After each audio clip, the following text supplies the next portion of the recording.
know, I do a lot of batch cooking over the weekends.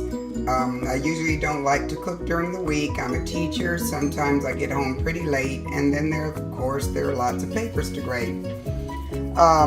My freezer looks like this. Let me move on over here. This is my freezer, and these are all glass containers. I love to cook, and I absolutely love my cooking. And then I have other things in my other freezer as well, the one that's connected to the refrigerator. And one thing that I do make in batch is my fruit compote. This is going to be a berry compote. All of these I got from Kroger, organic, dark cherries, blueberries, and strawberries. And I'm going to show you how I make this. I put it in my refrigerator, and then I'll heat it up I'll put it in my oatmeal.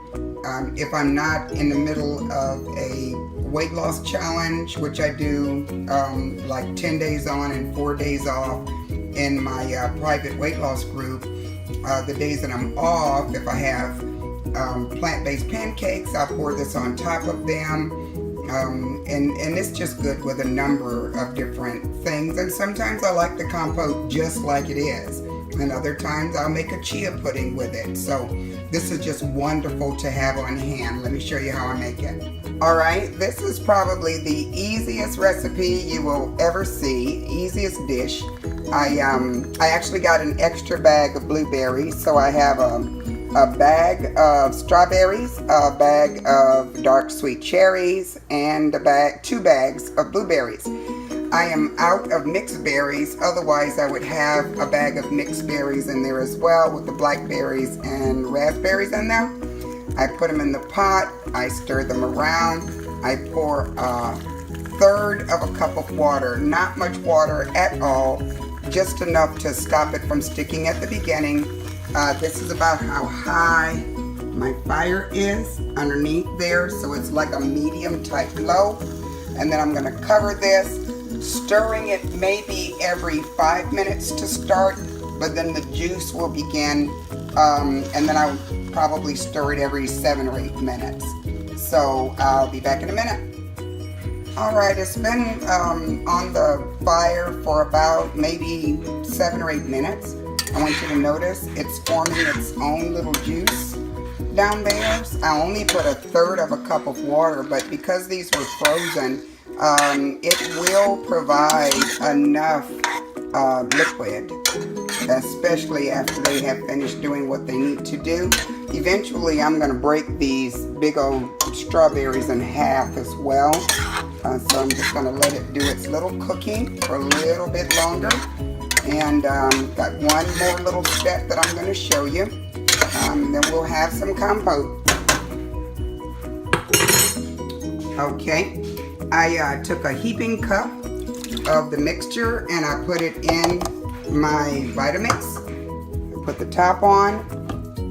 And what I am going to do now is produce a little bit of thickness to my mixture. Make sure everything's turned down low. Let's see what's going on in there. Turn it up just a little. We don't want it on high speed. And that is it. Okay. Now I'm going to take that mixture and I am going to pour it into my pot. Now keep in mind, if I were making chia pudding, I would skip this step because chia pudding, I kind of need that thin liquid, but I'm not going to make chia pudding with any of this, so I do want it kind of thick. And you see what that little step did? It caused my compote to give me a nice little thick juice. And I'm going to let that stay on the stove for about another maybe 3 or 4 minutes, and then it'll be done. And it is finished. This is a mixed berry with cherry compote. See the consistency of it? This is absolutely wonderful on pancakes especially, but most mornings, especially when I'm in my weight loss mode, I'll eat it with my oatmeal, and sometimes I just eat it by itself. This is the size container that I usually put it in. I always use glass, and this batch should make about maybe 4 or 5 containers for me. So give this a try. You will absolutely love it. It is sweet, it is satisfying, and it's filled with antioxidants, and it's so good for you.